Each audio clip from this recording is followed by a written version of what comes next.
Hey everybody, Dana Martin here with our Summer College Money series or video series on IGTV. Really liking IGTV so far. I can get you the information that you need quickly and efficiently. So let's get started. Today I'm talking about what rising seniors can do this summer to get themselves ready for the college application process. So number one, I feel like the most important thing is for students to visit at least 3 colleges. The way that you can figure out what you like and what you don't like is to actually put yourself in a situation where you're on that campus. I have visited at least 2 schools with my daughter who is going into her senior year, and that is a way for her to know what she likes and what she doesn't like. You're able to compare and contrast different schools. I think it's really important when you realize what you like, but also what you don't like. You can go into a school and say, you know what, I really don't like this academic program. I don't think I would be comfortable here. I don't like these dorms. There was another school that I went and visited, and they had a better psychology program than this school. It's really good for you to put yourself on that campus so that you can determine if you like the school or if you don't like the school. Number 2 is to create a college-only email address. So important. People are inundated with emails day in and day out. I think it's really important and smart for you to set up an email address that's just for college information so that you can know that if something comes to that email address, it is important and it is college related. And with that, you should sign up for mailing lists from colleges. So if you are interested in a certain college, you see in my background, I have a bunch of college pennants. If you are interested in getting information from a certain college, you can sign up on their mailing list with your new email address so that you can get alerts from that college. I think that each kid should sign up for at least 20 different mailing lists so that you have a variety of different schools to get information from, but also sign up on scholarship databases and mailing lists with this new email address as well. Number 3, brainstorm an essay draft. So a lot of essays or college essays are going to ask you who you are or what you want to do or what you want to be. I think it's a smart idea for students, if you haven't already written one, to start thinking about what those things mean to you and take an action step. Type in the notes on your phone, just a draft of an essay. Who are you? What do you want to major in? What do you want to be when you grow up? What do you want to do with a degree from college? And then email that to yourself. Something quick and simple. And I say just 1 page, just on your phone. Kids are always on their phone. Adults are always on their phone. Type it in your notes, email it to yourself, and you can start to edit that as the school year begins or once the school year begins. Number 4, test prep for the other tests. That's what I say. So I know a lot of students have taken the ACT or the SAT in their junior year, or some students haven't taken it at all. I would test prep in the summer for the test that you didn't take in your junior year. I think it's smart to take both tests to see which one you do better on. They're 2 different tests. The SAT is a test that all colleges accept. The ACT is a test that all colleges accept. Some students do better or worse on either test. I think it's smart to take both. And in the summertime, you should really use that time to test prep. Some test prep organizations that I value are Philly Tutors here in Philadelphia and Teach Tutoring, which does a great job on ACT prep. Number 5, find and participate in at least 1 summer opportunity. I know it's the middle of the summer right now, and some people might say it's too late to even sign up for anything, but it's not. You can work. You can volunteer. So most organizations are looking for volunteers to help out. A lot of summer camps are looking for volunteers to help out. There may be enrichment opportunities at your local library or recreation center. I know here in Philly, there are so many organizations looking for teens to do things. So get out of the house and find something to do, even if it's not on a college campus, but there are still some summer opportunities on college campuses as well. Number 6, think about fit. So I like to think about comfort level. And yes, a lot of things are outside of your comfort zone, and you should definitely reach outside of your comfort zone. But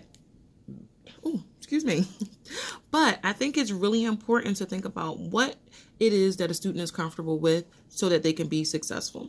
So what I like for students to look at is, what do you need a college to have for you to be comfortable, for you to be successful, and for you to be challenged? So you don't just want to go somewhere that's going to be easy and you can just get through, but start thinking about what are those things like that will make you comfortable. I don't want to be at a school that is 12 hours away by car. I want to be somewhere within 2 hours of Philadelphia.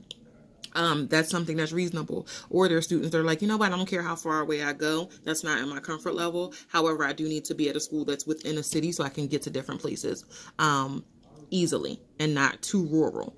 So that comfort level really is important. But also, how can you be successful? Most people know what it is that will make them successful in this life. They just have to reach out and do it. So I know that some students will say, you know what, I need somebody to tell me exactly what I need to do so that I can do those things. And some students are like, just leave me alone, tell me the assignment, and I will figure it out on my own. Some students know that they need a mentor. Other students know that they need a tutor. Other students know that they need a planner every day in order to use it, in order to be successful. But what are those things that a college needs to have in order for you to be successful? And then also for you to be challenged. So think about what an environment needs to have in order for you to be successful. I'm sorry about that. I got a knock at my door. Next is searching for scholarships. So number 7 on my list is start looking for scholarships that you can apply to right now. And not just when you graduate from high school or when you are a high school senior, but scholarships that you can apply to when you're in 9th grade, 10th grade, 11th grade, or a rising senior. Think about scholarship contests for dance, writing, acting. Think about there are some scholarships for reading out there, any raffles that you can enter into, and ask everybody for different scholarship opportunities. Lots of people like to tell you information about who's offering a scholarship or like to forward you information about different scholarships. Take this time in the summer where you have some downtime to start putting that information together. So ask a job if you have a job, ask your supervisor, ask volunteer sites, ask your parents' friends. Parents, you ask your job if there are scholarship opportunities that you should be looking for your child or that you qualify for your child. Email your high school counselor. Lots of counselors aren't in the office over the summer, but they do come back, and we come back like August. Like me, I'm in the office sometime throughout the summer, but they do check their email. Email the high school counselor and ask, do they have any resources for you to start this whole college scholarship process? Ask churches and masjids as well. Number 8, and the final thing, parents and kids need to talk to each other. That is one of the most important things. A lot of time us parents think that we know everything and you're going to college. It doesn't matter what you say. But we should really have the conversation with our kids. Do you want to go to college? Yes or no? Why or why not? Let's have a conversation about that. The kid might say, I don't know. I don't know what I want to do. And that is a good starting point for a conversation. Ask the kid what they want to major in if they do want to go into college. Why they want to major in that? What do you want to do with that in your life? Do you want to be a lawyer? Do you want to be a doctor? Do you want to be a criminologist? What is it that you have your heart set on doing? And if it's I don't know, that's okay. But having that conversation and opening the lines of communication between the parent and the child really can help guide both of you into knowing, okay, this next year is going to be a hard year. This next year is going to be me trying to figure out what I want to do. But me and my parent are on the same page as to, we're trying to figure it out together. But also, kids, tell your parents that you need help as well. And I know that's hard in teenage language, but sometimes you just have to sit and say, I need help. And nobody can do it alone. I have written here, college money needs parent income. So when you're thinking about looking for college money, you have to apply for financial aid. In order to get financial aid, the parent has to provide their tax return. Kids don't usually have tax returns, so the parent needs to be involved as well. Scholarship application. So parents might find a scholarship application, but the student has to do the application and do the essay for it. Get the transcript from the high school counselor, another person that's on your team. All scholarships, colleges, everything need high school info, and you get that from your high school counselor. So nobody can do it alone. Everybody has to talk to each other. So just a quick recap on all of my tips on what rising seniors should be doing this summer. Number 1, visit at least 3 colleges. Number 2, create a college-only email address. Number 3, brainstorm an essay draft and actually type one in the notes on your phone and email it to yourself. Number 4, get some test prep, either from a professional or grab a book. Number 5, find and participate in at least one summer opportunity. If it's not organized, volunteer somewhere over the summer. Number 6, think about fit. So what is your comfort level? What does your ideal college have so that you can be successful? Number 7, search for scholarships right now that you can apply to right now. And number 8, parents and kids talk to each other so that everybody's on the same page. Signing off, Dana Martin here. Take care.